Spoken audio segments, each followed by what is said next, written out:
puedan escuchar mejor. Que la idea era que a través de este aparato ellos pudieran escuchar mejor, pero no hay nada que hacer. Sí. Vamos a darle gracias a Dios, ¿les parece? Señor, gracias por este día. Gracias por tu amor y tu misericordia. Gracias por tu fidelidad y tu bondad. Ponemos en tus manos la sesión de hoy para que tú nos hables y nos bendigas. Que podamos seguir creciendo en esta área que es tan importante para nuestras iglesias. En el nombre de Jesús, amén. Amén.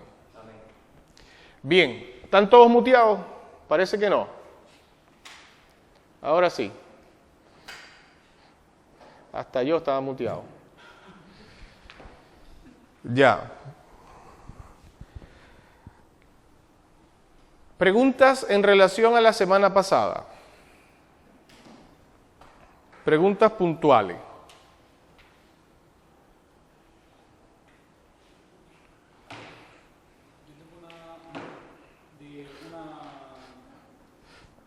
Yo tengo una información de una psicóloga que había hecho uno de los dos problemas principales de las personas con el tema, creo que era uno, no sabía manejar las emociones, y dos, vacío existencial. No noté el nombre de la psicóloga. Eso no lo dijo una psicóloga, eso lo dije yo. Sí, pero lo habían sacado de un estudio.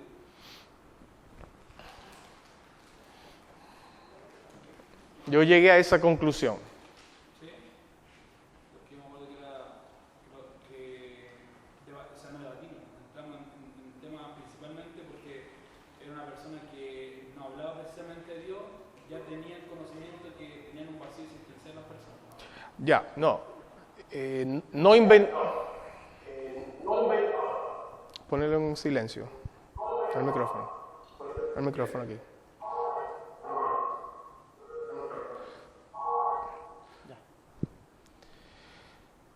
Yo no saqué de la nada las dos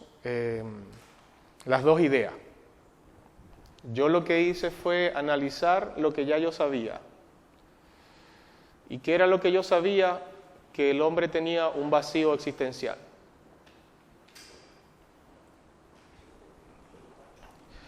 Yolver, yo necesito que solo el micrófono salga por allá, pero el audio de aquí no. Y ahí sí vamos a estar apretados. No, Jackson está arriba.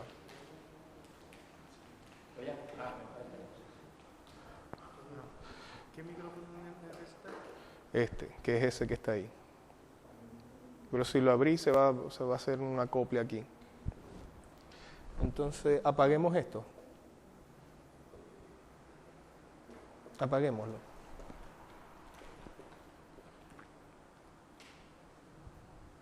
Ya. Sí.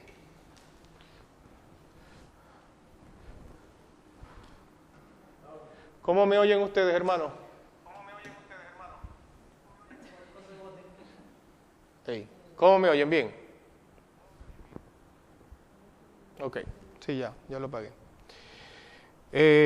¿Y compartir la pantalla se puede?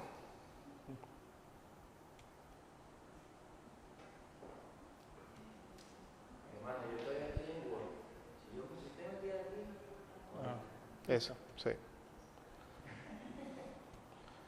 Dale. Ok. Ahora abre aquí. Abre eso. Listo. No, ya. Sí. Ahora sí, pueden ver la pantalla, pueden ver todo. Yo creo que estamos ok. Volviendo a la pregunta del hermano, el hermano hacía referencia a algo que yo dije la semana pasada del vacío existencial. Sí, la verdad es que yo no lo inventé, sino que llego a la conclusión. Ahora, ¿quiénes hablan del vacío existencial? Pascal, primeramente, habla de la huella que hay en el alma. Pero hay un psiquiatra que estuvo en los campos de concentración y él desarrolló un enfoque, un modelo de terapéutico que se llama logoterapia. Y la logoterapia se centra en la búsqueda del sentido. Y hay una frase que es el nombre de la patología. La patología se llama vacío existencial. ¿Ya? Entonces, entendiendo que el ser humano no logra manejar las emociones, ¿por qué no logra manejarlas? Porque efectivamente la droga, cualquiera que sea, cumple una función. Entonces, con la droga yo logro hacer, y va a sonar tonto, ¿no? Pero lo que sin ella no he podido hacer nunca. ¿Ya? No lo ha podido hacer. Lo puede aprender a hacer. Y la droga viene a sustituir en toda una dinámica del manejo de las emociones como lo vimos la semana pasada. El vacío existencial es porque evidentemente Pascal decía que nosotros queremos llenar ese vacío con cualquier cosa. Generalmente lo que nos produzca placer. Esa es como la constante. Y hacemos algunas asociaciones lógicas. Placer es igual a felicidad. Entonces, mientras más placer busco, más feliz soy. Y eso es una trampa, porque el placer es biológico. La felicidad es cómo yo utilizo la circunstancia y cómo yo afronto una circunstancia, X, cualquiera que sea. Entonces no es lo mismo, pero hacemos una relación lógica, ¿no? Esto es placentero, me produce felicidad. ¿Más claro? Sí. Ya. Si ustedes tienen alguna pregunta, tienen que hacer ruido, porque si no, no sé. Naudi hizo varias preguntas, el hermano Naudi hizo varias preguntas, pero la mayoría estaban más que todo determinadas con la palabra cómo. Aspectos muy específicos y muy puntuales. ¿Cómo puedo dar consejería a un homosexual sin violentarlo? ¿Cómo puedo dar consejería a pareja en cuanto a infidelidad? Por ahí va la cosa. La mayoría eran así. Yo le explicaba a él temprano de que iba a comentar un poco de esas preguntas que él tenía, porque cuando hablamos de cómo ya es para otro entrenamiento. Aquí necesitamos aprender qué es consejería. Y cuando entendamos qué es consejería, vamos a aprender, y yo creo que hoy vamos a hablar un poco de eso, cómo lo voy a ver en la práctica, cómo lo voy a ver en el día a día. Pero básicamente, respondiendo un poco a las preguntas de Naudi, acompañando a las personas, y ahora vamos a ver el perfil, un perfil que encontré por ahí con la gente con la que yo trabajaba del consejero, y eso nos puede ayudar un poco de cómo podemos tener o qué actitud tener ante una circunstancia. También los principios que hoy vamos a tocar van a darle respuesta a las preguntas de Naudi un poco, le van a dar un poco de luz. ¿Por qué? Porque son situaciones específicas que se van a presentar y que nosotros vamos a decir cómo. Hermano, y déjenme decirle que la palabra o la pregunta cómo la vamos a tener siempre. ¿Cómo lo hago? ¿Cómo lo ayudo? Y la gente también va a ir, ¿cómo hago para cambiar esto, para dejar de sufrir? ¿Cómo lo hago? Entonces como que la gente quiere una fórmula. Haga esto 3 veces al día y el problema va a resolverse. Lo cierto es que no hay tal fórmula en todo esto. Por eso, para mí es importante que usted, durante la semana, si tiene preguntas, si algo no quedó claro de la presentación, no espere, hágala de una vez, en el camino, en el WhatsApp, y vamos ahí interactuando un poco. Vamos a comentar 5 principios que son claves, que necesitamos tenerlos como la base. La semana pasada era entender la cosmovisión, entender quién es el hombre y cómo desde la perspectiva bíblica se traduce el hombre, se interpreta al hombre, ¿verdad? ¿Cuál es el primer principio? Ajá, ahí les está apareciendo, tengo que estar chequeando. El primer principio, ¿quién lo puede leer allí? Relación, el principio de la relación. ¿Qué establece esto? Nosotros tenemos una relación con una persona, hombre o mujer. Usted va a decidir si va a atender mujeres siendo mujer, y si es hombre no va a atender mujeres. Eso depende de cada quien, depende de la iglesia.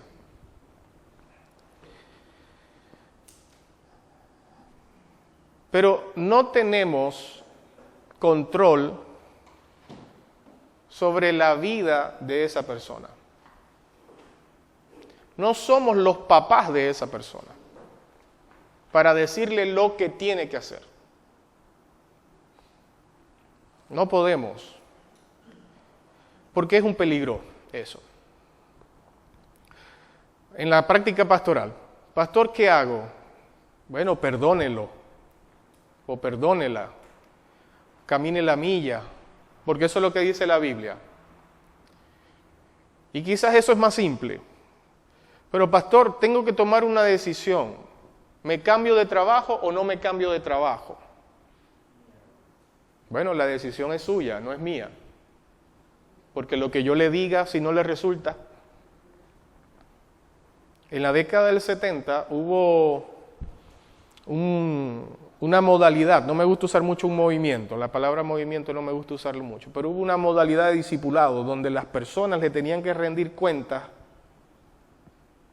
a la persona que lo estaba discipulando, y no solamente rendirle cuentas, sino que tenía que pedirle casi que permiso de todas las decisiones que debía tomar.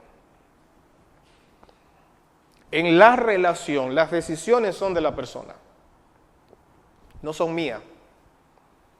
Yo puedo sugerir, yo puedo invitar, mira, yo recomiendo, yo creo, o por mi experiencia yo he visto, pero siempre quien toma la decisión es la persona. Entonces yo establezco una relación. Vámonos a los prejuicios.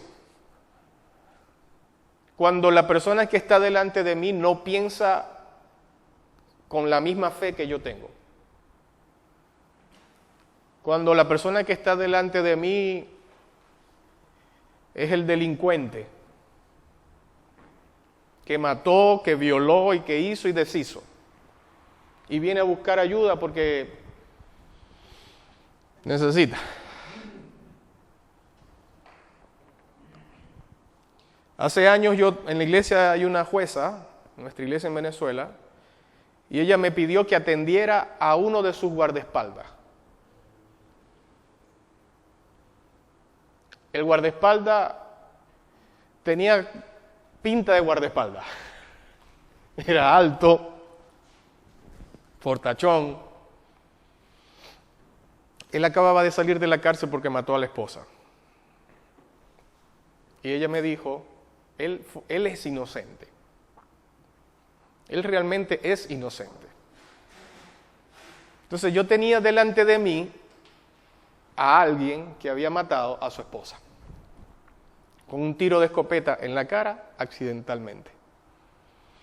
¿Qué piensan ustedes? Es casi que difícil de creer, ¿verdad? De que fue un accidente.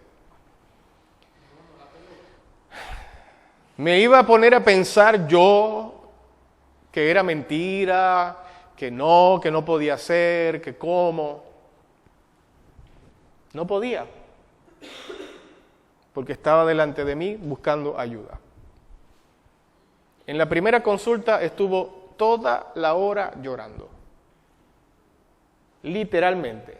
Él no dejó de llorar. Esa primera consulta no hablamos nada. Yo lo dejé que llorara. Y alguien dirá lágrimas de cocodrilo, actor, etc.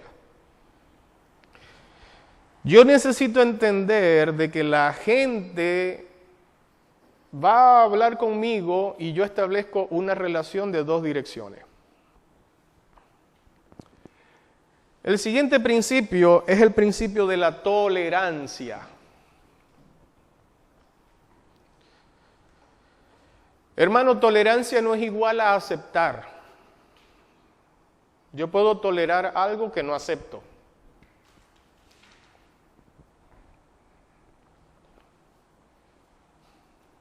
Yo puedo tolerar algo que no acepto, algo con lo que incluso no estoy de acuerdo, pero lo tolero. Dígame.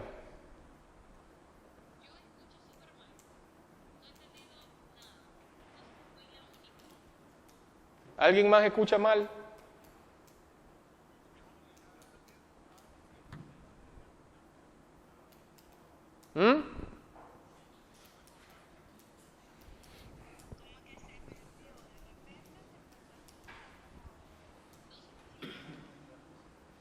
Ya. Vamos a intentar resolverlo. Dicen que se oye muy mal, pero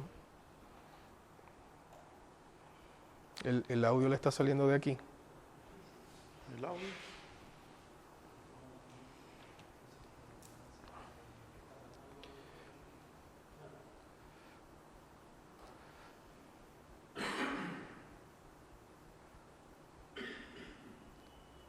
Pero que la conexión aquí está buena.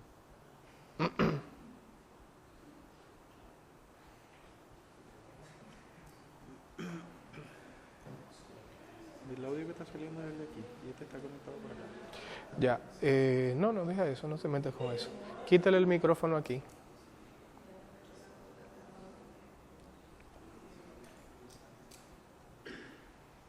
Ya, quítale el micrófono. Yo le abro aquí el micrófono.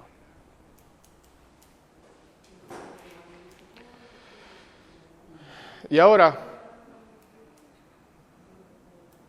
¿cómo se oye ahora? Igual. Si te conectas el Bluetooth como la semana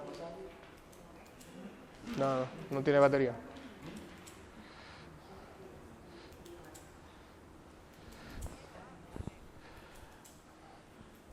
Activa el micrófono allí, a ver.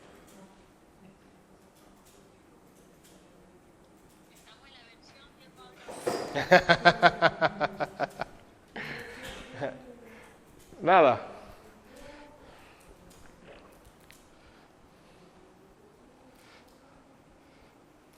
Bueno. Sí. Hermano, vamos a continuar. Yo después les envío todo junto porque la verdad es que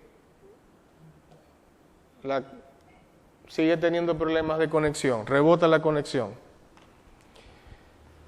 Yo les envío todo de nuevo. Lo importante es que todo esto se está grabando no se oye nada, no te escucho nada. Yo los estoy escuchando todo. No.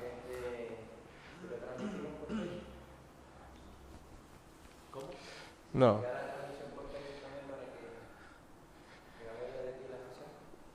Es que no todos tienen el Facebook mío, o el tuyo, o el de la iglesia. Hay un hermano de México. Yo les envío todo. Vamos a continuar. El principio de la tolerancia nos plantea el hecho de que la persona que está delante de mí tiene dignidad. ¿Pueden poner en silencio los micrófonos, por favor? Y yo no soy responsable de las decisiones. Yo no soy responsable de lo que esa persona vivió que lo llevó al estado en el que está en ese momento. Como yo no soy responsable, yo tampoco me puedo conectar con los errores de esa persona. No es mi culpa que la persona tome malas decisiones en el proceso de consejería. No es mi responsabilidad. E incluso yo puedo tolerar que no piense igual a mí. Yo puedo tolerar que no tenga la misma fe que yo. Porque no asumamos que las personas que van a buscar consejería son cristianas todas. No asumamos eso. No asumamos que las personas que necesitan ayuda van a decirle que sí a todo lo que yo le diga. Y van a cometer errores. Van a cometer errores. Y uno va a decir, ¿hasta cuándo comete el mismo error? No se da cuenta. No es mi responsabilidad decirle eso. Es mi responsabilidad mantener una relación. Es mi responsabilidad tolerar sus errores. Ni siquiera decirle, ¿hasta cuándo? Te lo he dicho 1000 veces. No. Porque es una relación que se está estableciendo. Vamos a la presentación.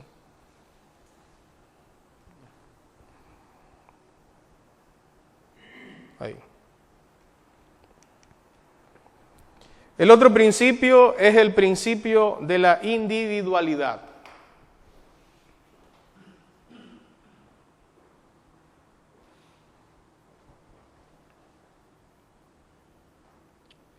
Imagínense que usted está conversando con dos personas en diferentes momentos, por supuesto, que van por el mismo problema.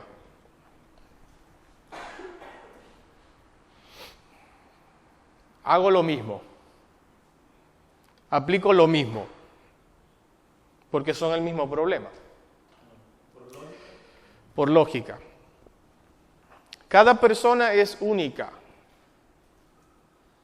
Y en eso que hablamos la semana pasada, cada persona piensa diferente, cada persona traduce las circunstancias de manera diferente, cada persona siente sus emociones de manera diferente. Entonces, en esa individualidad, yo me voy a enfocar en lo que la persona me está contando.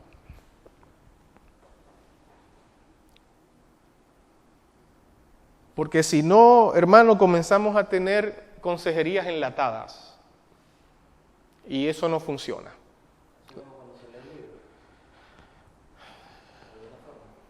¿Qué pasa cuando se lee un libro? El libro tiene una línea única de pensamiento y que quizás no es igual para todo el mundo, aunque todo el mundo lee lo mismo. Puede ser. En ambos casos, si tengo dos casos iguales, ¿hago el mismo tratamiento diferencial? Esa sería la lógica. Pero ambas son dos personas diferentes. No, a lo mejor no te resulta. Miren, el duelo tiene 4 etapas. El duelo. Y nosotros queremos que la gente cumpla la etapa 1, 2, 3 y 4, en ese orden. Y muchas veces, niegan primero. En otras veces tienen rabia primero. Muchas veces aceptan la pérdida y no han pasado por la negación ni por la rabia. ¿En qué etapa está la persona de su duelo? ¿En qué momento de la pérdida está la persona? Entonces, yo no ajusto el libro a la persona, sino que yo veo a la persona en función de qué es lo que dice el libro, para decirlo de esta manera. ¿En qué etapa está? Entonces hay un principio de la individualidad, principio del proceso. Hermanos, no llegaron al punto en el que están de un día para otro. No llegaron al punto al que están de un día para otro. Por lo tanto, no van a salir de ahí de un día para otro. ¿Y cómo te frustras? ¿Y cómo uno se frustra cuando no avanza. Le hacemos el mapa, el dibujito para que entienda lo que está pasando y no lo logra ver. ¿De quién es el proceso? ¿Del consejero o del aconsejado?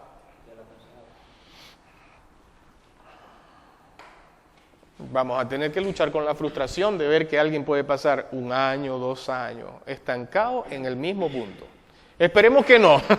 Esperemos que con la oración y que el Espíritu Santo por lo menos lo atormente en la noche, ¿no?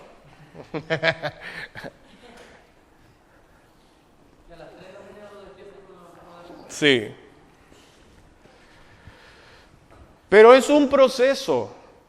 Pero el proceso no es de nosotros como consejeros, el proceso es el del aconsejado. Hay sus acepciones, ¿no? Si a la persona le gusta, y eso no lo podemos conversar ahorita porque sería muy extenso, pero hay gente que no le interesa cambiar. Hay gente que no está interesado en cambiar. Hay gente que está interesado en la atención que le da el consejero. Le voy a dar un tips. Dígale, cuando está así mucho tiempo, dile, mira, yo creo que es importante que tú estés un tiempo sin venir a la consejería. No, pero se va a tribular. Mira, esto es terapéutico. Esto es terapéutico. Hermano, ¿hay alguien que tiene el micrófono abierto por ahí? Sí, yo sé que no se oye, pero no lo puedo resolver en este momento.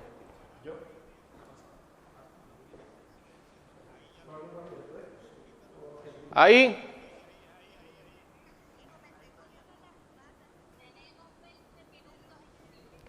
Ya, pero entonces pónganlo en silencio.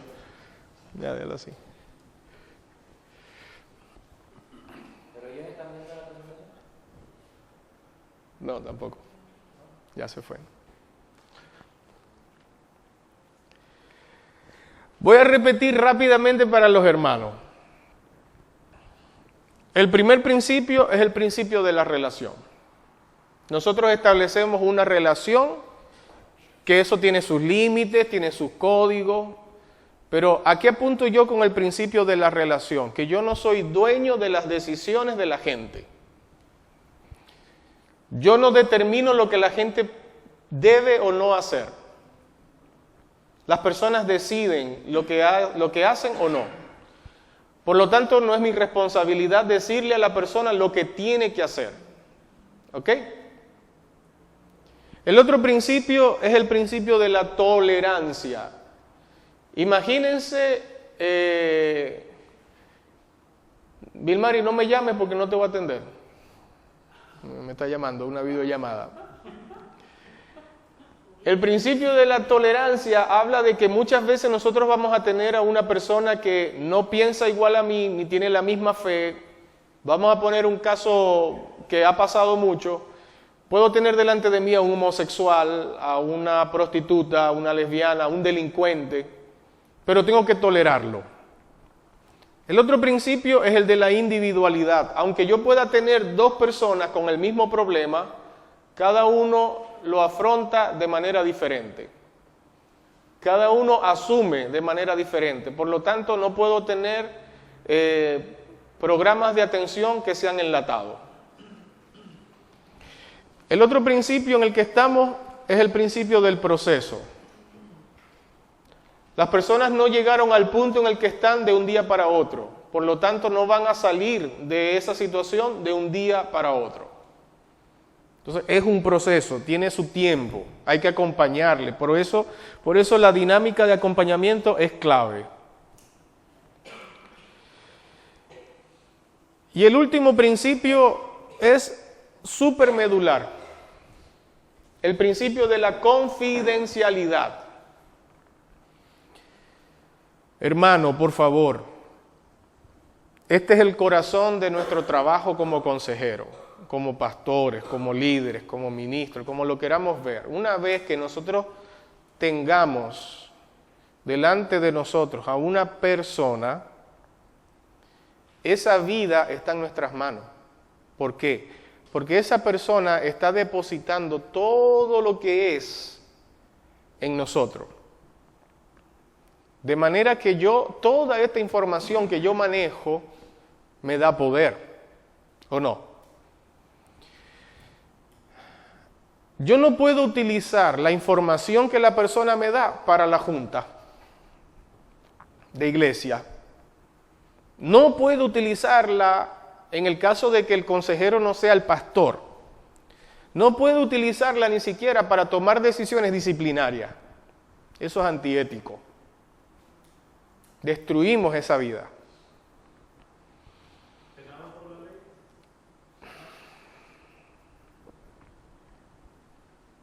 Bueno, la ley no me obliga en un juicio a hablar.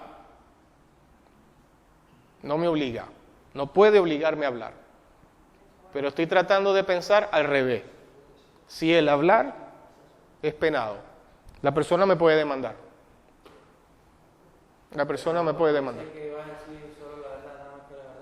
No, pues yo puedo decir, esto es secreto profesional. El abogado no puede revelar información de su cliente. No se puede revelar. ¿Cuándo se puede revelar? Cuando hay vidas en peligro. Cuando la persona te dice que se va a suicidar, por ejemplo. Ahí la ética es... Exactamente. O sea, no decirlo es antiético. Yo tengo 12 años de casado y 2 años de noviazgo. Son 14 años. Nunca yo le he comentado a Tina los casos que atiendo. Nunca. Es más, cuando converso con personas de la iglesia, dentro del contexto pastoral, tampoco le comento. Y ella me dice, pero si lo atendiste como pastor, no te voy a comentar. Porque para mí eso no se negocia. Para mí la confidencialidad no se puede negociar por nada. Y déjenme decirle que me han puesto trampas y trampas varias veces. Y gracias al Señor no he caído en ninguna. Métanse eso en la cabeza. Confidencialidad. Ni siquiera, porque él es líder conmigo. No. Que se lo cuente la persona. Bueno, pásame la chaqueta negra. Cuando se sale de tus manos el problema y no tienes una solución y necesitas consultarlo con alguien. ¿Lo puedo consultar? Sin dar nombre, solo explicar el caso. Caso 1532. Sí.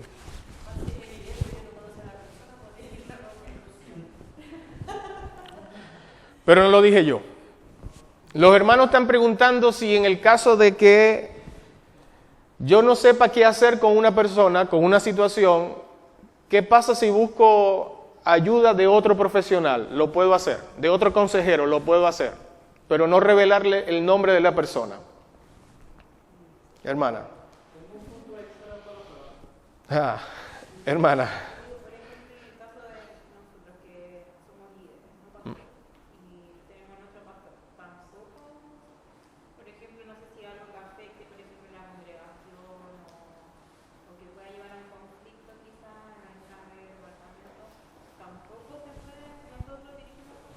Tiene que saberlo la persona. Y es recomendable que lo sepa antes de comenzar a hablar.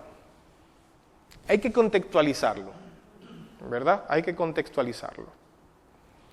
Yo le puedo decir, mira, yo creo que esta situación es importante. Cuando es solo desde el contexto de la iglesia, yo creo que esta situación la tiene que conocer el pastor.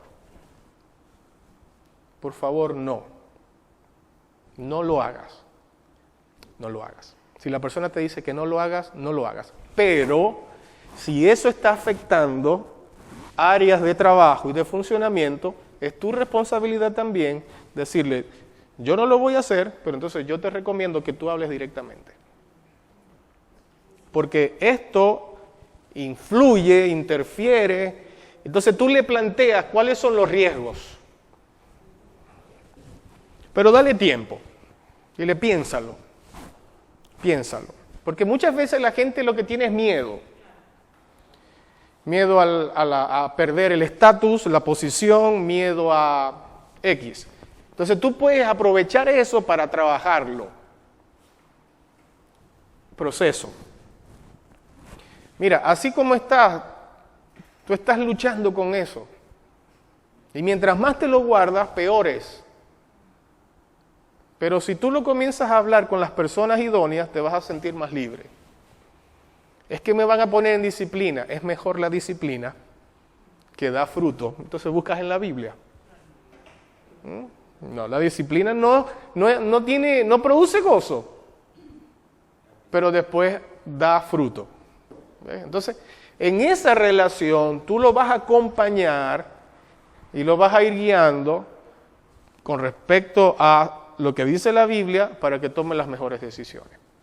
E incluso más provechoso si él acepta decirlo, como lo dije. Además, porque te puede pasar de que esa persona, y tú lo puedes ir viendo, ¿no? Mira, yo te puedo acompañar, yo no te voy a dejar solo o sola, yo te voy a guiar un poco en cómo puede ser la conversación. Puedo hacer la introducción con el pastor. Si tú quieres y me das permiso, yo le puedo comentar un poco de lo que está pasando y le puedo comentar un poco de lo que hemos hablado y de cómo tú has ido avanzando. Entonces, tú le das confianza de que no lo vas a dejar solo a la persona. Pero no es lo mismo eso a que yo atienda a alguien y vaya y le diga, oye, ¿sabes qué? Acabo de hablar con fulano. Y no te puedo, mira, lo que te voy a contar que no salga de los dos. Es diferente, ¿verdad? Para que oremos por él. Es diferente. Entonces, el contexto. ¿En qué contexto está? Bien. 5 principios claves, fundamentales. Quiero hablar un poco acerca del perfil del consejero.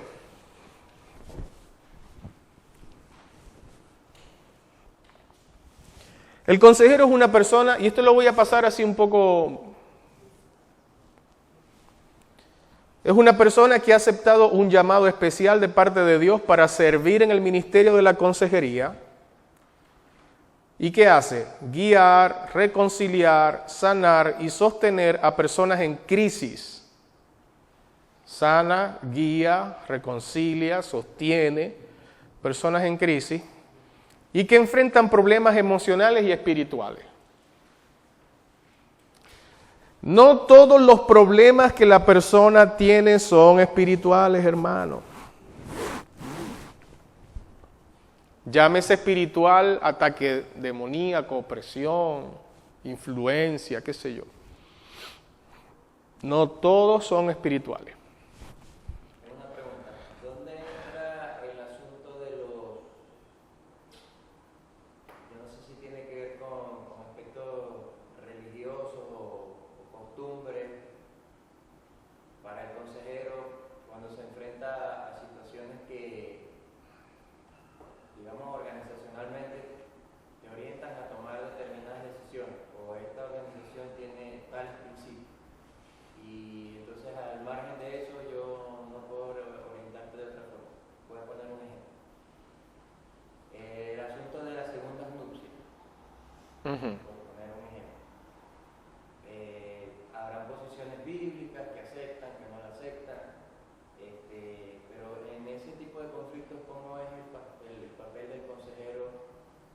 Por supuesto que tiene su posición personal, ya sea fundamental con la Biblia o no, pero que también tiene un apego o tiene una responsabilidad con su iglesia, con su organización, su denominación, lo que sea.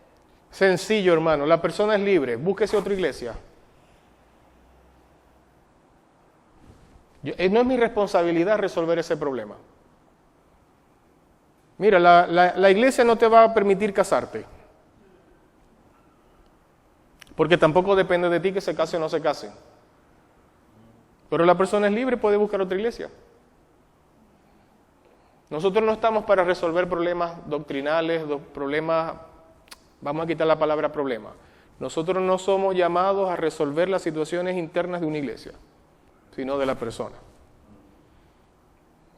Y yo me curo en salud, me cuido, para que no vayan a decir, el pastor me dijo, o el hermano me dijo, y como el hermano me dijo que buscara otra iglesia, yo me fui.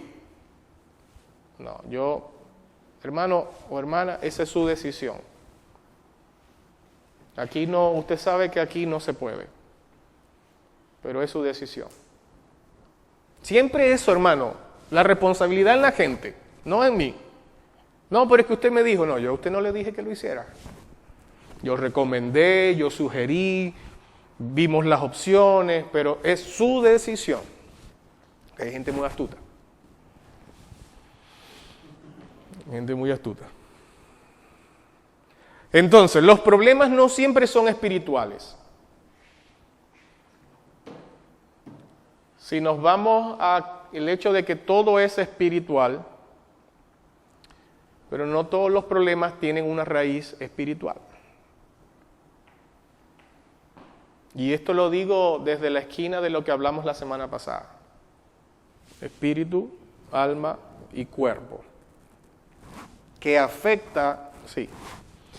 Es más, hermano, Víctor Frankl decía que lo espiritual es lo que es humano en el hombre. Y uno dice, wow, pero para él lo espiritual no es lo mismo que nosotros entendemos como espiritual. Entonces, ¿cómo él lo ve? ¿Cómo él lo enfoca? Yo puedo escuchar situaciones que tienen que ver solo con sus emociones. Su vida de comunión con el Señor está bien, va a la iglesia, lee, tiene devocionales, lee la Biblia todos los días, etc. En esa área puede estar bien, pero en el área emocional no. O viceversa. Entonces, escuchemos a la gente. Veamos qué pasa. Entonces, un consejero acepta un llamado. El llamado. Una persona que reconoce sus límites. Hermano, el consejero tiene que saber sus límites. Si yo fui adicto a las drogas, y para mí hablar con un adicto a las drogas me genera problemas, no puedo hablar con ningún adicto a las drogas. Tan simple como eso. Pero a su vez, el consejero debe estar en consejería. No tolero algunas cosas, hablamos del principio de la tolerancia, pero no las tolero. Bueno, no atiendo a esa gente, pero debo trabajar eso en mi vida, porque no puedo estar con esos cuartos encerrados.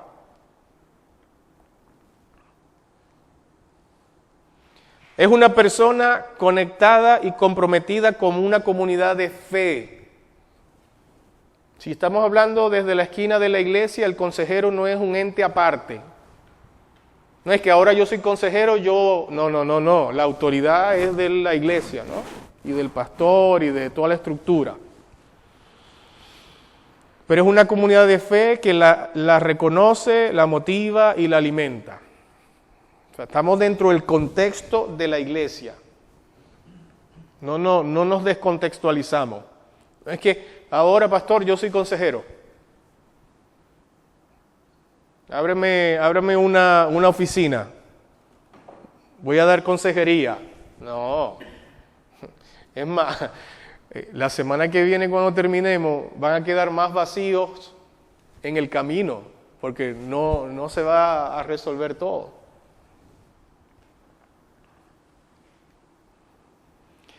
El consejero es una persona que se compromete a mantener los más altos estándares. ¿De qué? O sea, el consejero no es que es una persona perfecta, sin errores y nada de eso. No. Pero como estamos hablando, el consejero tiene más responsabilidad que el psicólogo. El consejero bíblico. Yo tengo un profesor, o tuve un profesor, que se ha casado varias veces y sigue dando terapia a pareja, porque sabe separar el asunto. Quizás eso no es bien visto dentro de la iglesia. No que se haya casado varias veces, pero imagínense de que esté trabajando con alguien que tenga problemas con el cigarrillo y fume, y el consejero fume, o que esté tratando a alguien de infidelidad y el consejero es infiel. No es congruente.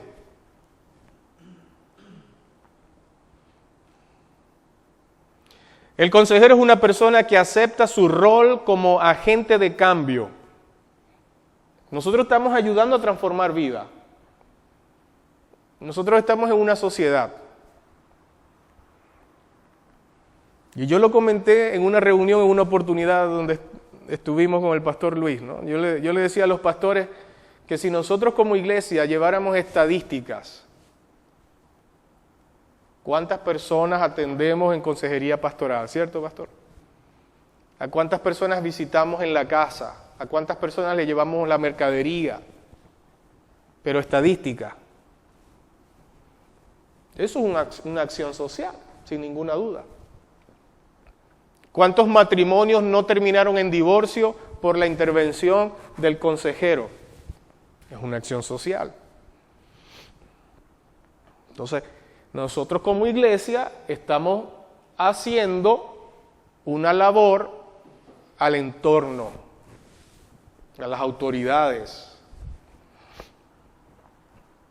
Muchos libros dicen que en esta generación la gente está volviendo a la espiritualización de la ciencia. Parece una locura. La gente ahora está volviendo a la meditación, a estos enfoques más orientales, a los pastores.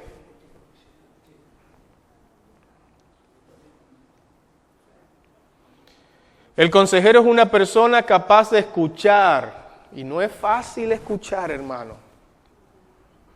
Las penas, los secretos más íntimos, los más profundos deseos, los temores, las esperanzas y las desesperanzas, las alegrías, logros, fracasos y los planes de aquellas personas que solicitan ayuda. No es fácil escuchar a la gente depositando en tu vida toda la basura que hay en su vida. No es fácil, pero se entrena uno. Cuando yo trabajaba en Cofán, llegaba a las 8 de la mañana y muchas veces me iba a las 9 de la noche. Y eso no era ético. ¿Cómo dice, hermana? Con cal.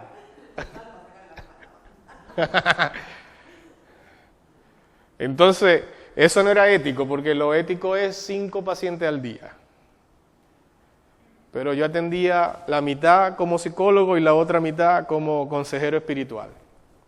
¿Cuál era la diferencia? Que las de psicología la pagaban y las de consejero espiritual no la pagaban. Era gratis. Pero escuchar y escuchar y escuchar. Por eso necesitamos a alguien también para que nos escuche. Para drenar. Porque si no, no lo copien, si eso yo se los envié. Es una persona que toma seriamente su identidad de líder en el servicio y la usa para bendecir, fortalecer a cada miembro de la comunidad. Cuando yo les decía que la información que la persona nos daba nos da poder sobre esa persona. Entonces tenemos que asumirlo con mucha seriedad. Con mucha seriedad. No es cualquier cosa. Además, aquí se repite un poco, está entrenada para escuchar de manera atenta. Y más adelante lo vamos a volver a ver. Como cuando yo estoy escuchando, cualquier gesto que yo haga puede darle un cambio a la conversación.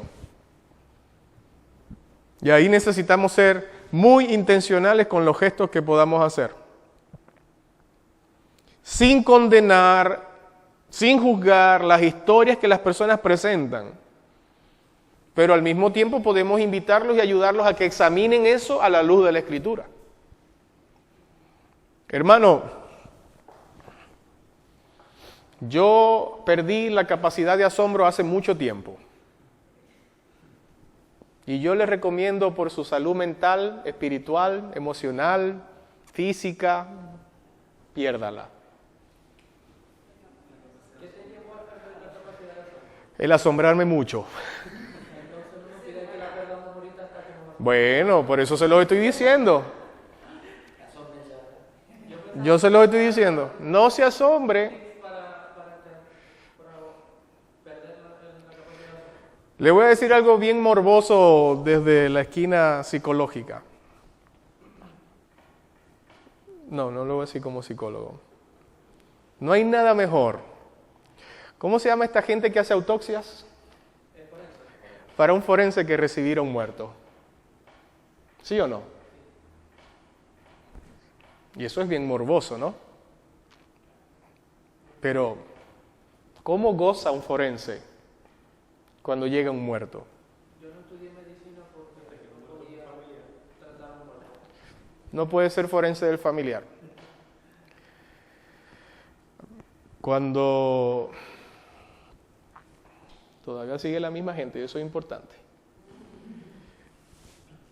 Cuando tú comienzas a ver situaciones extremas y te comienza a gustar, ahí estás perdiendo la capacidad de asombrarte de lo que pasa. Ahora lo vamos a comentar. Ese es el perfil, más o menos, de lo que yo encontré por allí con la empresa con la que trabajaba antes y adecué algunas cosas. Pero somos personas que cumplimos un rol, pero que ese rol tiene que ver con un llamado y que yo debo tener la capacidad de escuchar todo, escucharlo, pero no guardarme nada, no cargarme con nada, y eso se aprende. Cuando yo les decía que atendía algunos días de 8 a 9 de la noche, yo salía, le entregaba la carpeta al del archivo y me entregaba la otra carpeta con la otra persona. Y para mí era un clic. Se engavetó, listo. Y yo me tomaba un día y medio para revisar todos los casos, hasta que me comenzó a dar pereza escribir. Escribir, me dio tanta pereza que dejé de escribir. Y me comencé a entrenar para escuchar, grabar. Y hasta el día de hoy yo atiendo gente, no con el mismo ritmo que atendía antes, pero hay personas que hacen una pausa de varias semanas y cuando vuelven yo le digo, ¿en qué quedamos la última vez? No me acuerdo. Háblame un poco de ti. Y el cerebro conecta. Mira, nosotros hablamos de esto y de esto. Sí, ¿qué te trae hoy? Y ahí como que retomamos. Es un ejercicio nada más. Porque ¿sabe qué es incómodo? Como lo hice al principio de la práctica profesional, ¿no? Antes de titularme.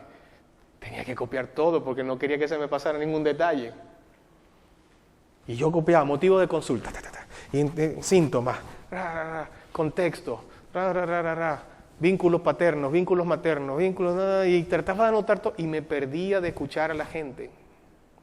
Me perdía de verla, me perdía de tener una conexión. Eso por la inexperiencia.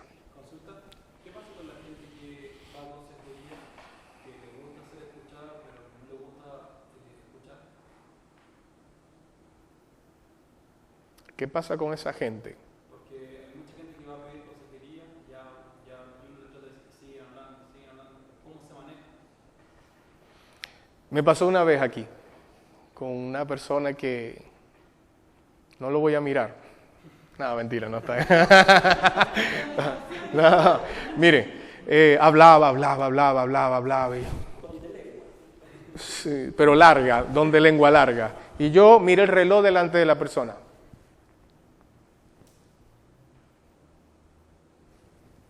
Y lo seguí mirando. Esa persona se tuvo que dar cuenta que yo miré el reloj, no fue una pasada, no, yo miré el reloj. Ya. Y ya tenía 10 minutos hablando. Y después lo volví a mirar y le dije, ¿te puedo detener un momento? Sí, pero pero ya va, respira profundo un momento porque estás ahogado. Te he escuchado 35 minutos. Y seguro tienes muchas cosas más que contar. Pero me gustaría decirte 2 cosas. Sí, claro, pero tienen verborrea. Entonces hay que ver si es un trastorno del lenguaje que se llama verborrea, que te conectan una historia con otra y no te das cuenta.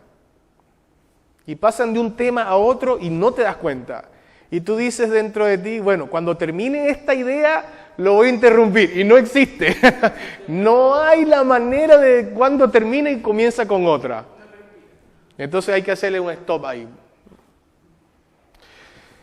Lo otro es que si la persona tiene necesidad de hablar porque no ha hablado mucho tiempo de lo que hay ahí adentro, déjalo que se desahogue. Si en la siguiente sesión o consulta, como se quiera llamar, el siguiente encuentro, sigue hablando de lo mismo que te habló, déjalo. Si en el tercer encuentro te dice lo mismo, tú le dices, oye, me has dicho 2 veces lo mismo. ¿Qué te parece si? Entonces, nos ponemos a trabajar un poco. ¿Ya? A veces lo logramos, otras veces no lo logramos. Yo tuve un muchacho que lo aprecio mucho y cada vez que me acuerdo, de verdad lo llevo en oración porque él llegaba, se sentaba, ponía la cabeza atrás y comenzaba a hablar y hablar y hablar y hablaba. Es como que se pagaba y se daba el vuelto. Y cuando él era por consejería espiritual, cuando ya había pasado 1 hora le digo, ya, listo, ¿qué te llevas de venir hoy? Bueno, me llevo esto. Y él lo que hizo fue hablar. Estuvo 1 año y medio así. Entonces él necesitaba hablar, pero lo único que yo hacía era ponerle el principio y el fin y el cierre. ¿Qué te llevas de lo que dijiste hoy? Mira, dijiste esto y esto. Como que los temas, ¿no? Gracias, me decía, no he hecho nada. Me has ayudado tanto. Pues sí, lo ayudamos tanto, escuchándolo. Ok. Están todos dormidos. Vamos a ver por último ya. No sé cuántas láminas faltan. Pero vamos a ver. Se dejó de ver, ¿verdad?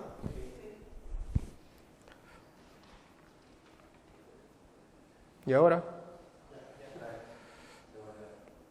Okay.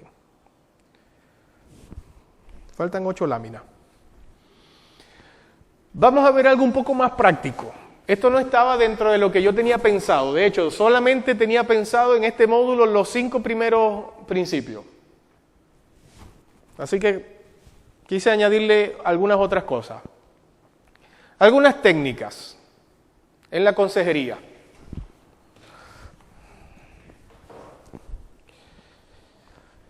En ese proceso de ayuda, que no es fácil, que puede ser complicado,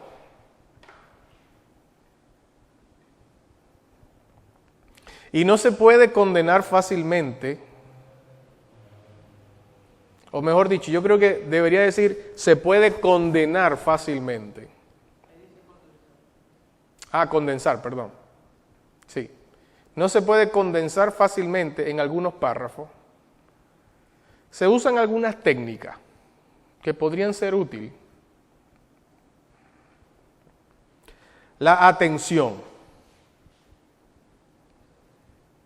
¿Cómo usted atiende? ¿Cómo le dice a alguien que lo está viendo, que le está prestando atención? ¿Cómo? Haciendo énfasis en algunas cosas que dice, o retomándolas, reforzándolas, En el módulo que viene vamos a trabajar un poco eso, la entrevista. En las preguntas, entrevista. debe tratar de dar completa atención al aconsejado. ¿Cómo? El contacto visual. Imagínate que tú estés conversando con una persona y tú comiences a mirar para arriba, para abajo, el teléfono. Miras algunas áreas de la persona que no necesariamente son los ojos, le puedes mirar los zapatos y te quedas. Es que yo soy tímido, entonces debes trabajar primero la timidez para poder ser consejero. Porque la gente necesita que lo miremos, que uno lo mire y de vez en cuando uno le haga, de vez en cuando, ¿no? Pero es diferente cuando uno hace,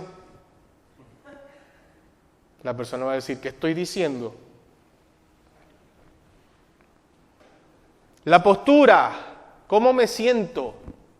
Generalmente la postura tiene que ser hacia adelante, no encima de la persona, a una distancia prudente, pero que mi postura no esté ahí como...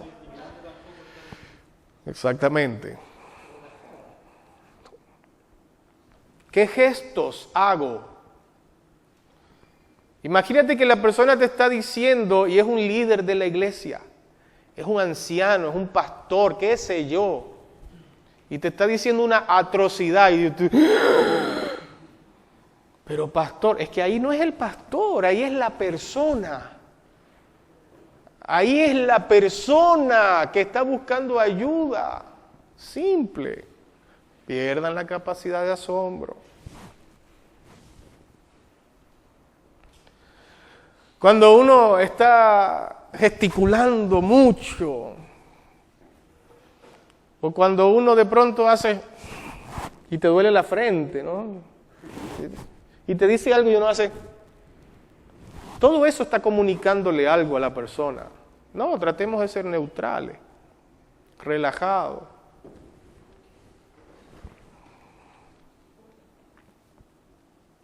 Escuchar.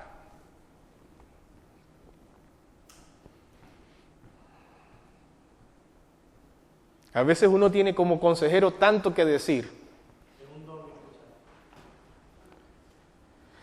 Porque el término consejero puede tener el mito de que yo tengo la respuesta.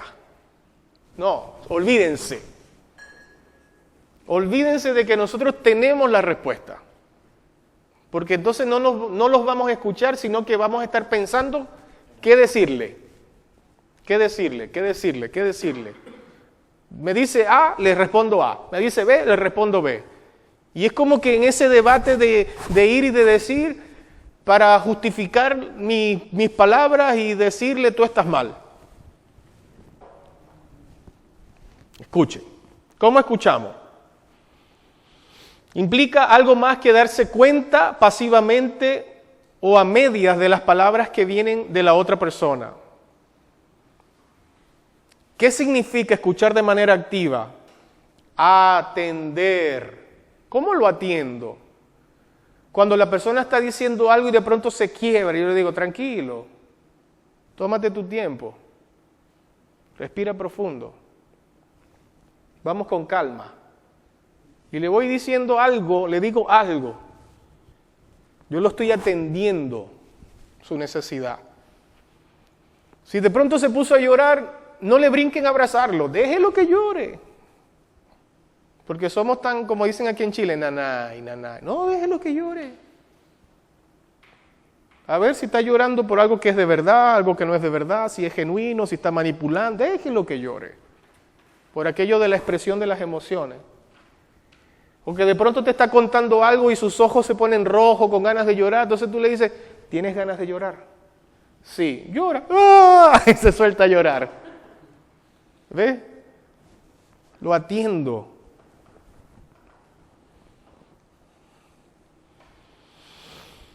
Evitemos ese tipo de expresiones que de alguna manera le dicen algo, o que no estoy de acuerdo con lo que está diciendo, o que me parece complejo, no sé.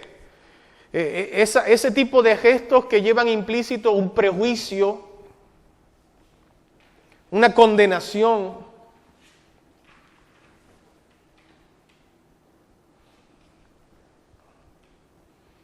o desaprobación. Hay que evitar todo eso.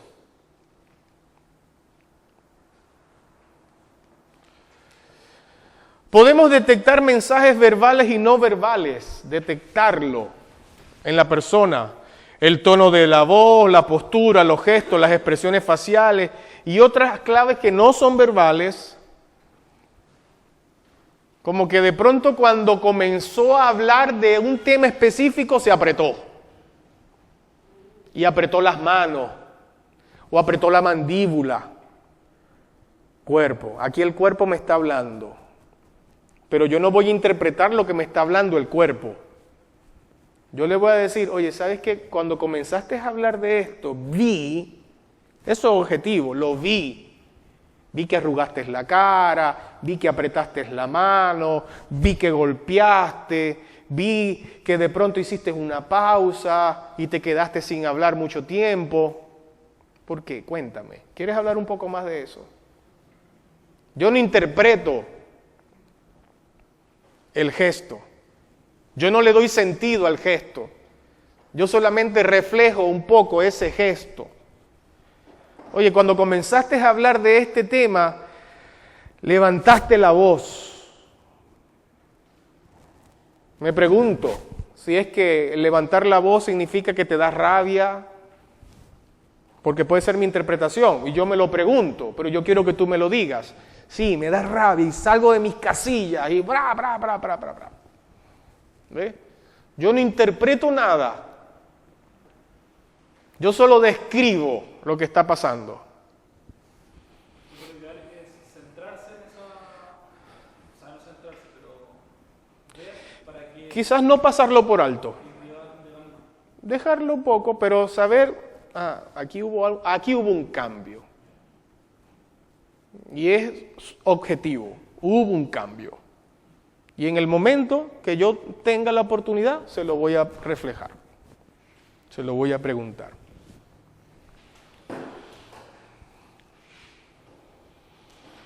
Aceptar al aconsejado aun cuando no acepte sus acciones, valores o creencias. Tiene que ver con el principio de la tolerancia, ¿no? Que yo les hablaba al principio. Esto que estamos hablando de las técnicas es del doctor Gary Collins. Por eso yo se los envié en el material colateral, ¿no? Imagínate que es de la misma iglesia y no hizo la recomendación que tú le diste. Y como hay mucha confianza porque es de la misma iglesia, tú le vas a decir, por eso es que te está pasando, porque tú no, pam. Aunque den ganas, muchas veces, no es necesario.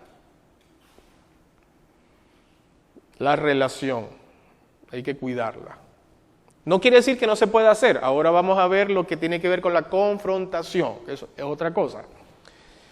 Pero yo tengo que aceptar, porque eso es su vida, son sus decisiones y verá sus consecuencias esa persona. Es que usted nunca me dijo, momento, yo no estaba para decirte lo que tú tenías o no que hacer. Hay momentos en los que yo le digo a la persona, ¿te puedo decir algo como persona? Y se me quedan mirando así como que, bueno, porque es que yo estoy pensando solo como psicólogo, pero te estoy pidiendo permiso para no ser psicólogo, sino para ser persona. Te puedo decir algo como pastor, porque estuve atendiendo a una chica que ella me decía, aunque conversábamos aquí, ella me decía, yo no quiero nada que tenga que ver con la religión. Ok, nunca hablamos de mí un tema de la Biblia. Pero llegó un momento en que yo le dije, ¿te puedo decir algo como pastor? Obviamente me va a decir que sí por diplomacia. Es muy raro la gente que me dice, no. Mira, te quiero decir algo, pero como pastor. Sí, cómo no, está bien. La Biblia dice esto y esto. Puntual. Y tú me acabas de decir esto y esto. Y a mí me parece que si tú analizas lo que yo te estoy diciendo con respecto a lo que la Biblia dice, te puede ayudar mucho. Ok, lo voy a pensar. Yo usé la Biblia para hablarle a ¿qué? A su alma, a su espíritu, no, o sea, a su alma, pero a su intelecto, pero le pedí permiso. Porque, no porque esté hablando con un pastor, porque ella sabe que venía a hablar con un pastor, pero era con un psicólogo. ¿Me explico? Y ella sabe que ella venía a hablar en la iglesia, pero qué interesante, no quiero hablar nada de religión. Yo lo respeté. Empatía, la señora empatía. ¿Cuál es la contraparte de la empatía? Dígalo.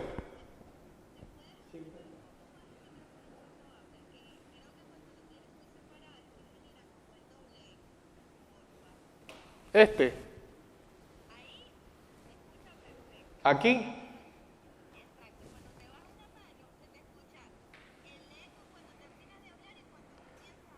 Ok, comencemos entonces. Está bien. Gracias. La empatía, por eso yo lo estaba hablando, pero pensaba que estaba hablando muy duro, ¿no? La empatía tiene una contraparte, y es la simpatía. Lo opuesto o la contraparte de la empatía es la simpatía. Nosotros no necesitamos simpatizar con la gente que estamos atendiendo. No necesito simpatizar. ¿Qué es simpatizar? Estar de acuerdo. Yo no estoy de acuerdo. No se lo hago saber tampoco. Pero soy empático. En su dolor, en su proceso, me meto en su zapato y lo entiendo. La empatía no es igual a estar de acuerdo con todo. Hermanos, miren, nuestro objetivo es ver el mundo de la manera como esa persona lo ve. Si nosotros logramos eso, tenemos un 80% listo en el proceso de cambio. Y para eso yo tengo que sacar de mi mente mis esquemas, mis historias, mi experiencia, mi conocimiento y dejarlo ahí sentadito.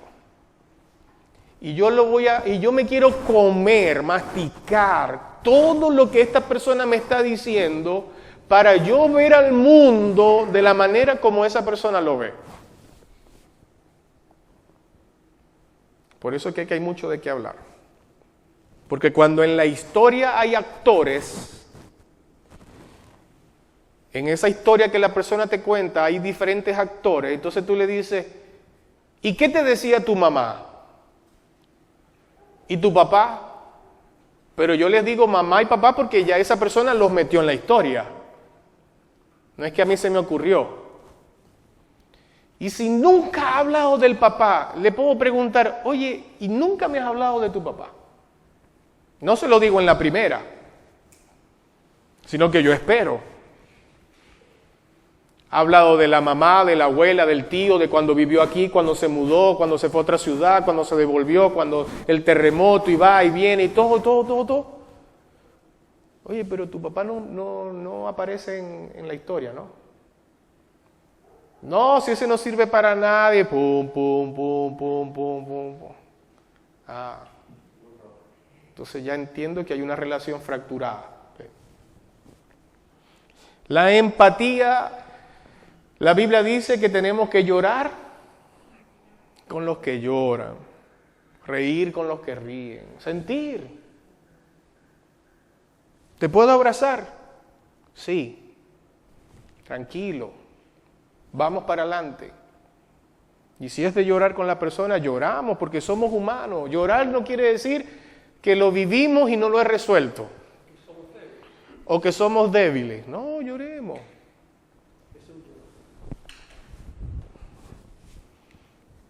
Pero ojo, no necesitamos estar llorando todo el tiempo. Porque entonces si lloramos todo el tiempo, algo no está bien en nosotros. ¿Cómo vamos a responder? Responder.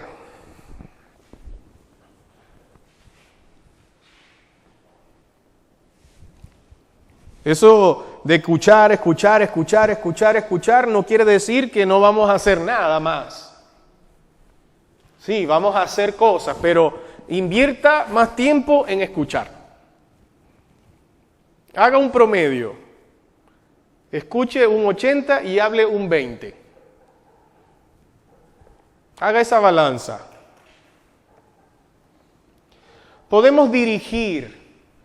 Es que yo no sé, te dice la persona, yo no sé cómo salir de este lugar. Bueno, yo tampoco lo sé, pero vamos a descubrirlo juntos. Vamos a ser honestos con la gente, para que la gente no nos ponga en un pedestal como que nosotros tenemos la respuesta de todo. Yo tampoco sé cómo, pero vamos a descubrirlo.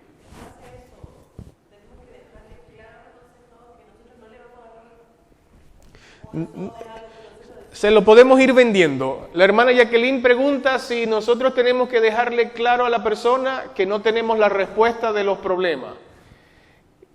Hay que ser inteligente. Si la persona te dice, es que yo necesito que usted me diga, yo le puedo decir, bueno, yo te quiero escuchar y juntos veamos qué podemos hacer. Juntos, involucrarlo, porque la responsabilidad no puede desplazarse. Puede ser contraproducente decirle a nuestra persona que no lo sabemos por algo nos eligió. Quizás puede usar otras tácticas Claro, para expresar. sí, darle la vuelta.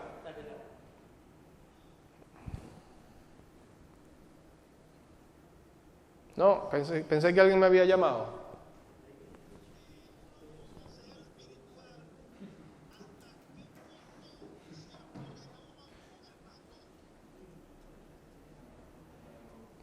Depende de la situación, hasta qué punto se va a apoyar con el pastor. Depende de la dinámica de la iglesia. Depende de la situación.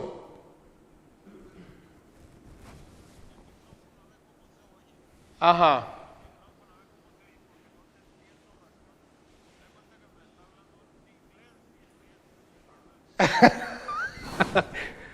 Ya no sé cómo hablar. Ya. Lo que pasa es que ahora estoy cerca del teléfono y ahí se puede oír mejor. Ahí te escucho perfecto. Ahí te oye mejor. Ya, está bien. Ahora voy a empezar la clase, ahora sí bien. Ya, ok. Diego, o mejor dicho, la pregunta es esta. ¿En qué momento, verdad, el pastor, Naudi. el que está por encima mío, mi autoridad, en este caso el pastor, en qué momento el pastor intervendría en la consejería espiritual? Bueno, no sería ideal que el pastor intervenga. Si es una persona de la iglesia, además yo no te voy a poner como consejero, pero bueno, eso es otro tema. Hermano, en la relación que se establece con la persona, tú debes pedirle permiso para involucrar al pastor. Eso también va a depender del impacto. Hace un momento uno de los hermanos hizo una pregunta similar y depende de la situación. Si lo que la persona te está diciendo afecta directamente el funcionamiento de la iglesia, tú puedes recomendarle a la persona o pedirle permiso para hablar con el pastor. Si la persona se niega, tiene resistencia, ahí lo importante es que tú vayas acompañándole para que la persona vea que lo mejor es hablarlo. Si es una situación de pecado que está oculta, si es una situación que está afectando su trabajo dentro de la iglesia y que ese trabajo además le está afectando a él como persona, hay que motivarlo. Más o menos. Más que menos. Ok.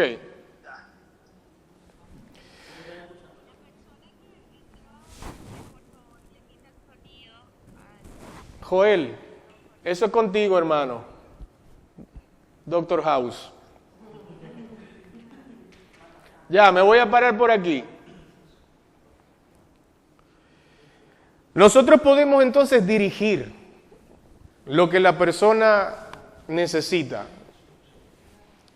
Y esa dirección tiene que ver con hacerle un mapa a la persona. ¿De qué otra manera podemos responder? Yo les he dicho varias veces que, ¿cómo me oyen mejor? ¿Así o así? ¿Sí? Ah, ya, gloria a Dios. Sin el micrófono, pero cerquita del teléfono.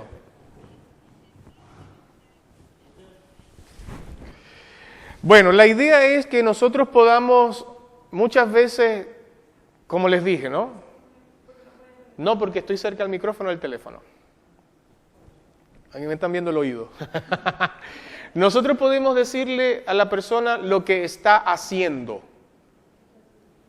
Cuando apretó la mano, cuando golpeó, e incluso cuando dice algo que es importante, podemos repetir lo que la persona acaba de decir.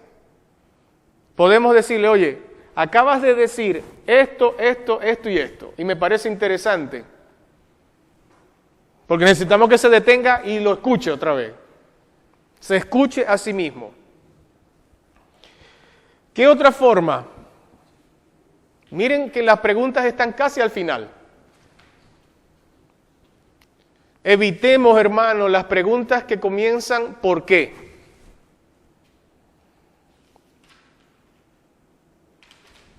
Porque quizás la persona no sabe por qué lo hizo. Es probable que eso es lo que la llevó a la consejería. Saber por qué lo hizo. ¿Y por qué no lo has perdonado? Porque no siento perdonarlo.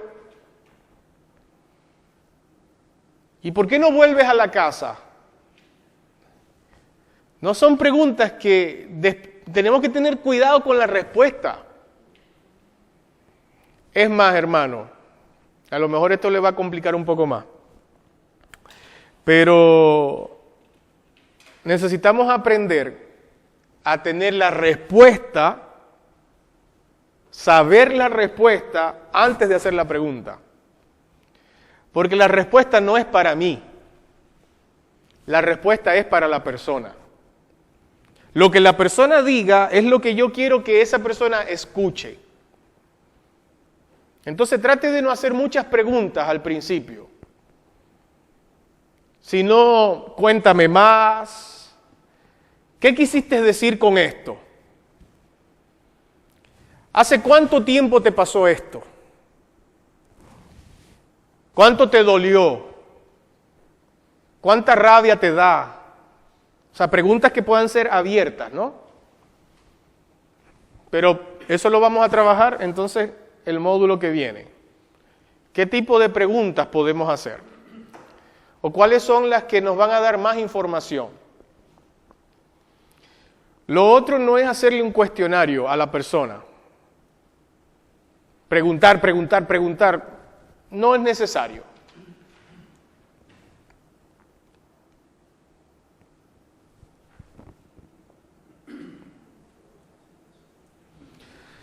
¿Qué es la confrontación? Hermano, muchas veces vamos a confrontar a la gente porque le vamos a decir a la gente lo que la gente no quiere oír.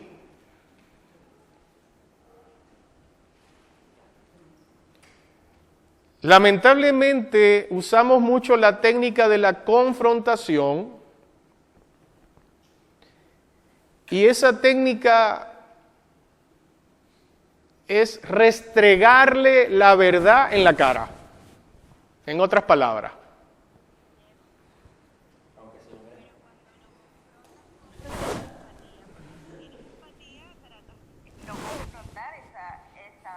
Esa situación. Entonces ahí es donde está ¿Dónde está? ¿Dónde está la empatía con la confrontación? ¿Cómo lo confrontas de manera empática? O sea, o tratas de ser amigable con la situación o simplemente lo confrontas de manera amigable. No sé, no lo veo. Es que ahí está el dilema. Cuando nosotros creemos que confrontar es cuando ya estamos molestos. Y dejé de ser amigable. No. O sea, se puede ser empático cuando confrontas. O sea, le dices así como, estás equivocado y te ríes. Bueno, yo no le voy a decir que está equivocado. Yo no le voy a decir que está equivocado. Yo le voy... ¿Ah? La confrontación es darle tu punto de vista. O sea, obviamente no decirle que está equivocado porque la decisión ya me explicaste que es de cada persona. Sí. Pero yo lo confronto cuando yo le digo, mira, has hablado tantos minutos, hermana, la voy a confrontar.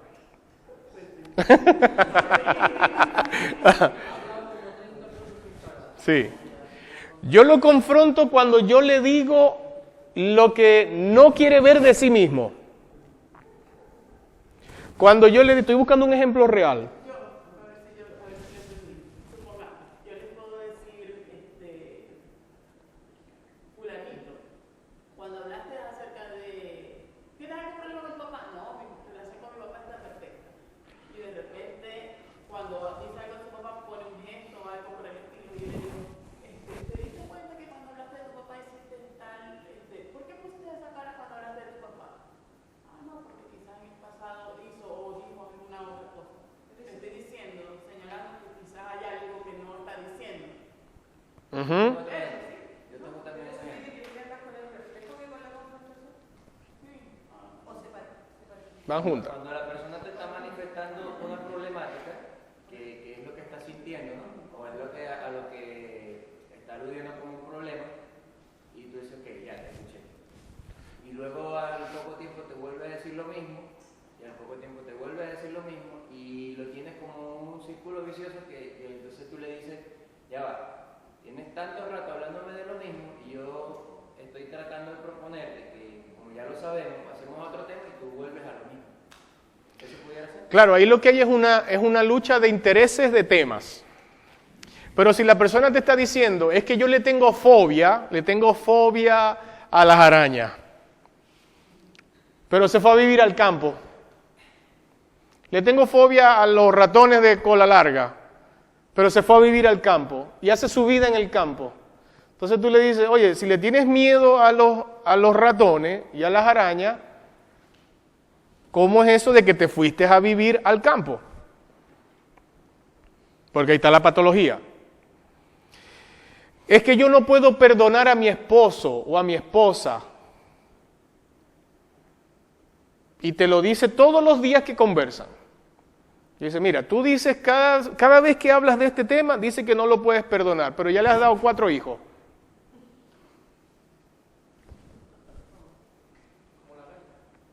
¿Mm? Porque yo conocí un caso así. No, pero por eso, ¿cómo confrontamos? La confrontación es devolverle a la persona lo que te está diciendo, pero que no sabe el impacto que eso tiene. Es como que no se ha querido dar cuenta de lo que está diciendo. No es ser o no amigable. Hay confrontaciones que son gruesas. Hay confrontaciones que sí son... Yo tuve una profesora que ella echó del consultorio a un paciente. Lo echó, le dijo a una paciente, le dijo, te vas. Y no fue muy amable, no fue muy amigable. Y le dijo, vas a volver cuando tú quieras de verdad cambiar esto. La siguiente semana la mujer fue. Confrontar muchas veces es como remecer a la persona, pero no maltratarlo, no golpearlo, no tirarlo contra el piso y decirle, tú estás así porque tú quieres. No, pero sí decirle, mira, tú tienes todo a tu alcance para salir de la situación en la que estás. Hemos hablado de este punto, hemos hablado de esto, pero la verdad es que pareciera que tú no quieres salir de esta situación. Como que te gusta estar en esto. Sabes que te hace daño, pero no haces nada para salir de esta situación. Es que no depende de mí. ¿De quién depende entonces? Lo estoy confrontando. Si no depende de ti, ¿de quién depende? Depende del otro, depende del tercero, depende del terapeuta o del consejero. ¿De quién depende? Y ahí me callo. Y le dejo, y cuando intente hablar le digo, nos vemos después. Para que se vaya pensando. Yo sigo siendo empático, yo sigo siendo amigable, pero yo tengo que decirle que tiene la cara sucia. Cuando la profesora mandó a salir a la paciente, me imagino que a lo mejor cuando la puerta le dijo, y paga antes de ir. No, se paga antes de entrar.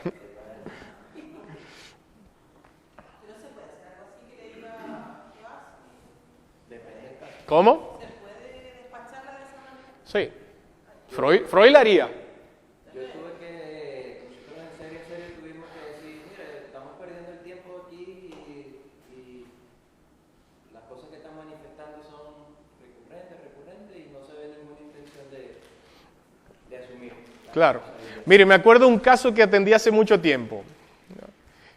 Porque como yo no me formé en terapia de pareja, entonces estaba atendiendo una pareja que estaban peleando en el consultorio. Estaban peleando, ¿no? Entonces yo les dije, ya va, pausa. Yo vuelvo, le dije. Yo voy a salir y voy a tomar agua, me voy a tomar un café. Cuando ustedes dejen de pelear, me llaman. Yo voy a estar abajo en la recepción. Salí y cerré la puerta. No pasaron 5 minutos. Bajó el esposo y me dijo, suba. Ok. Entonces les pregunté, ¿qué tienen que decir? Sí, nos dimos cuenta de esto, y que la verdad pasamos más tiempo peleando y si estamos aquí es para resolver. Y ese día dije, no atiendo pareja. Pero yo me fui de la consulta, me fui del consultorio. Le dije, no, cuando terminen de pelear, porque yo no soy ni árbitro, yo no soy juez para ver quién pegó más y quién pegó menos y quién ganó, ni quién tiene la razón o quién no tiene la razón. Ok, seguimos. También respondemos cuando le damos a la gente información. La gente necesita que nosotros también le demos información, le demos hechos.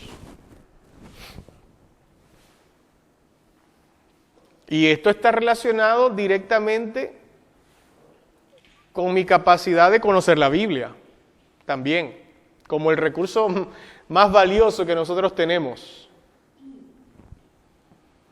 Es más, le podemos enseñar a la gente cómo perdonar. Le podemos enseñar a la gente cómo expresar la rabia, el miedo, la alegría, la tristeza, sea la emoción donde tenga más problemas, le podemos enseñar a la gente cómo hacerlo. Todo eso es válido. Por eso que tenemos que nutrirnos nosotros mismos.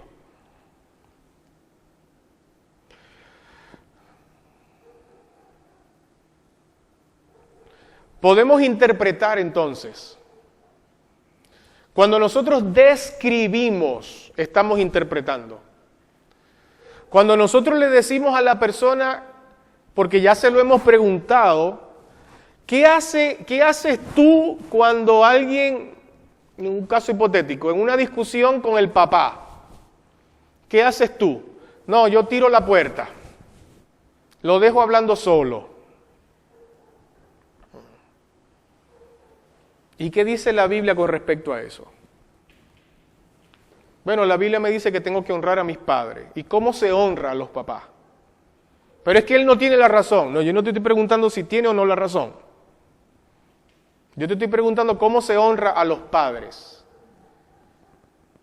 Entonces, ¿Qué pasaría si tú en una discusión, porque resulta, vamos a ponerlo en este caso, él es cristiano y el papá no, y no lo quiere dejar ir a la iglesia?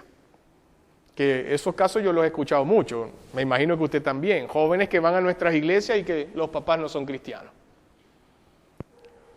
Entonces, la consecuencia de su acción se la podemos describir. ¿Qué hace tu papá cuando tú le das el portazo? Bueno, me comienza a decir que eso que yo soy evangélico, que no hago caso, que no obedezco, que no aquí, que no allá. Ok, ¿por qué no hacemos lo siguiente? Deja de ir 2 semanas a la iglesia. Como él es tan santo, no puede dejar de ir a la iglesia, ¿no? Deja de ir a la iglesia 2 semanas. Pero en esas 2 semanas tú tienes que proponerte hacer esto y esto. Para que te des cuenta de que cuando tú cambies tu actitud, la actitud de tu papá también va a cambiar. Entonces, yo le estoy también interpretando su acción, su conducta.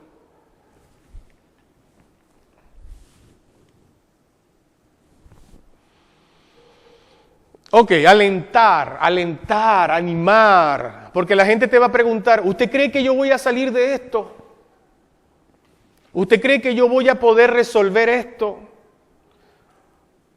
¿Usted cree que yo voy a lograr cambiar esto? Hermano, aunque parezca imposible, aliéntelo a que sí. No es una promesa que usted le está haciendo. Porque te está preguntando, ¿usted cree? Yo le digo, yo creo que sí. Yo creo que sí, pero tenemos que trabajarlo. Y la gente muchas veces te dice, ¿y anteriormente has hablado con personas con este mismo problema? Sí, en el caso de que sea cierto, ¿no? Y han logrado, bueno, eso depende de cada persona. Pero yo creo que tú tienes todo a tu disposición. Yo creo que tú tienes todo, pero tenemos que ir poco a poco, hay que alentarlo. Porque si no, imagínense, ¿quién le va a dar ánimo? Y por último, enseñar. Hay una etapa en la psicoterapia que se llama fase psicoeducativa, que es un poco de lo que le estoy diciendo, que le di hace un momento, ¿no? Enseñarle a perdonar, enseñarle a pasar la página, enseñarle, se le puede enseñar muchas cosas.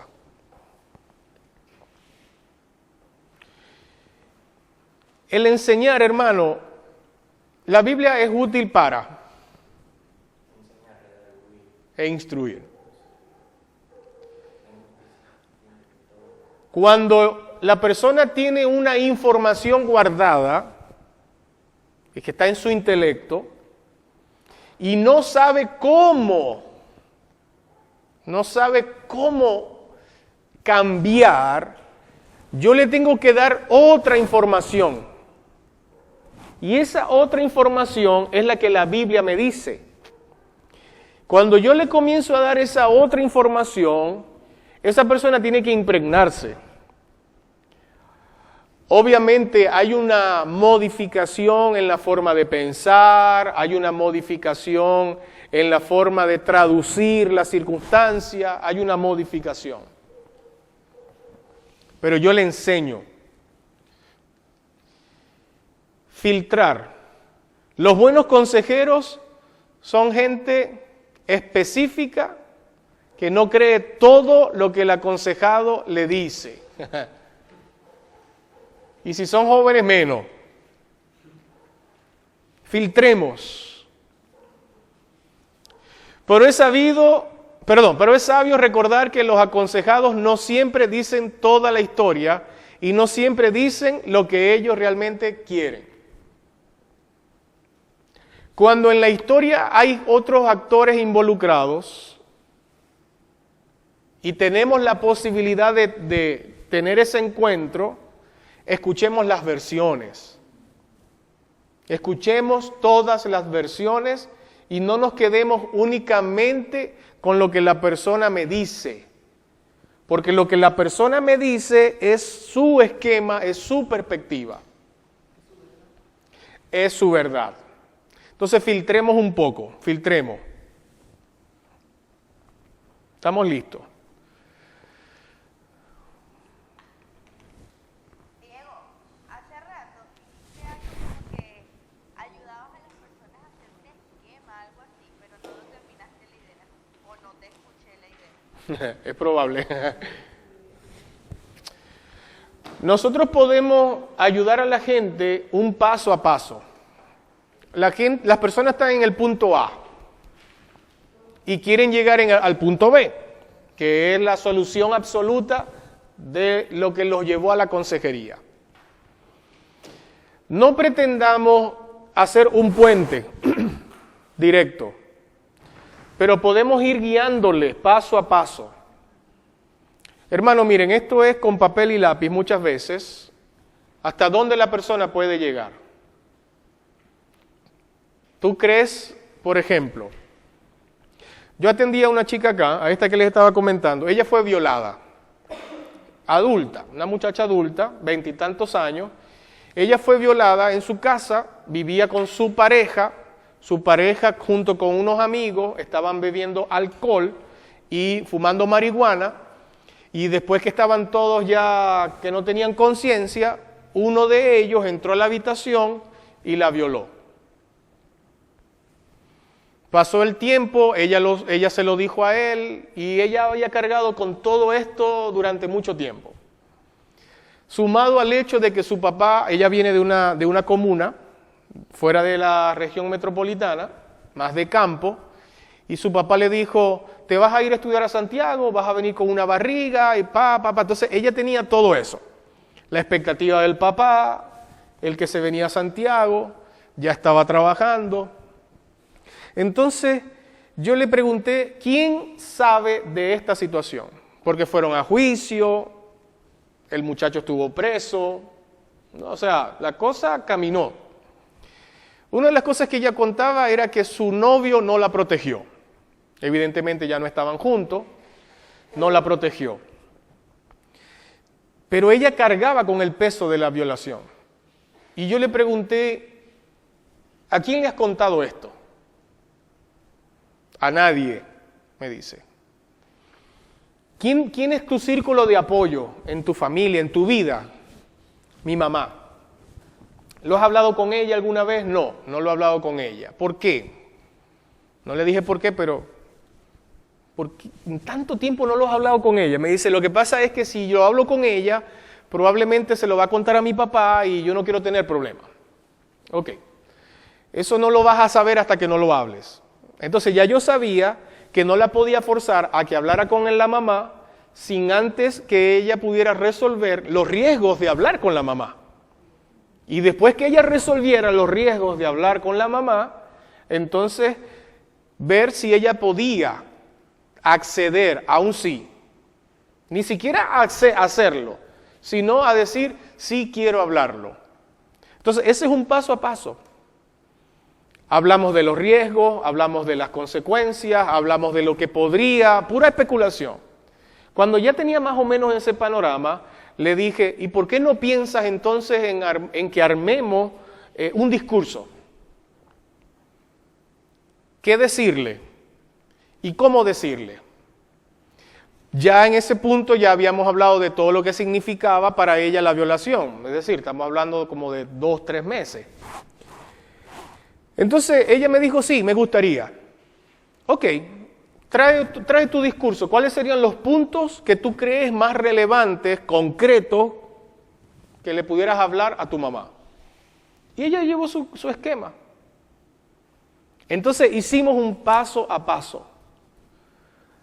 Un día le dije, ¿cuánto tiempo quieres esperar para hablar con tu mamá? Bueno, mi mamá viene este fin de semana. Ok, ensayemos la conversación. ¿Cómo vas a iniciar la conversación? Yo soy tu mamá. ¿Cómo vas a iniciar la conversación? Y ella hizo un ensayo. Entonces, con ese ensayo y con el paso a paso, ella pudo hablar con la mamá. Una vez que ella habló con la mamá, fue la siguiente semana, la mamá lloró, la mamá se sintió culpable porque no estuvo con ella, y pam. Hermano, no vino más. No vino más. Vino esa vez y no vino más. Entonces, yo me di por satisfecho de que ella logró hablar de lo que le había pasado. Yo le dije, en la medida que tú lo hables con las personas cercanas, en esa misma medida tú vas a ir dejando atrás esta situación. ¿Por qué? Porque lo tienes escondido. Y mientras tú lo tengas escondido, va a seguir generando un impacto negativo en tu vida. Así de simple, pero duró 4 meses. Una vez a la semana.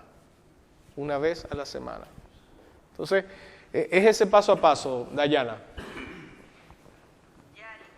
Listo. ¿Alguna pregunta, hermanos? ¿Comentario? ¿No? No, que a uno le sorprende este tipo de casos sin quizás tener todo el panorama o por lo menos no todas las herramientas de lo que debe ser un consejero, y uno trata más o menos de llevarlo dentro de un poco la experiencia, un poco lo que sale de la persona, lo que sale de la palabra de Dios, lo que conoce del carácter de quien está tratando, y más o menos uno trata de orientarse y ubicarse lo mejor posible en el provecho de la persona. Claro. Y centrándose en el que, como tú decías, que siempre hay posibilidad y hay algo que rescatar. Pero esto muchas veces nos toma por sorpresa cuando no estamos del todo preparados. Sí. Listo, oramos. ¿Sí?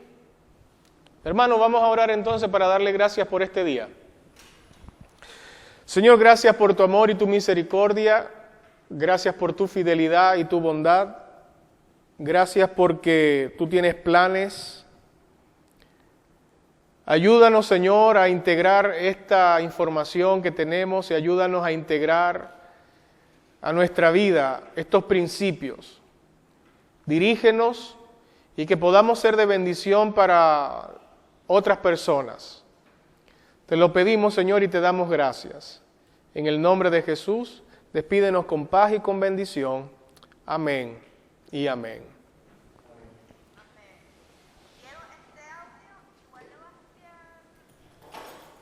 Sí. Sin corte comercial.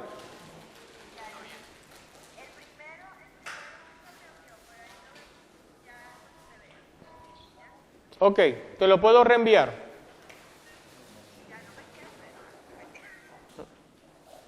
Ya, Dios les bendiga. Chao. ¿Cómo? El audio que vas a mandar sí se va a escuchar bien. Sí, nítido. HD.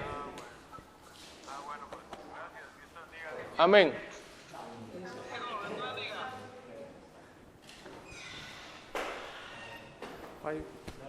¿Qué hora es?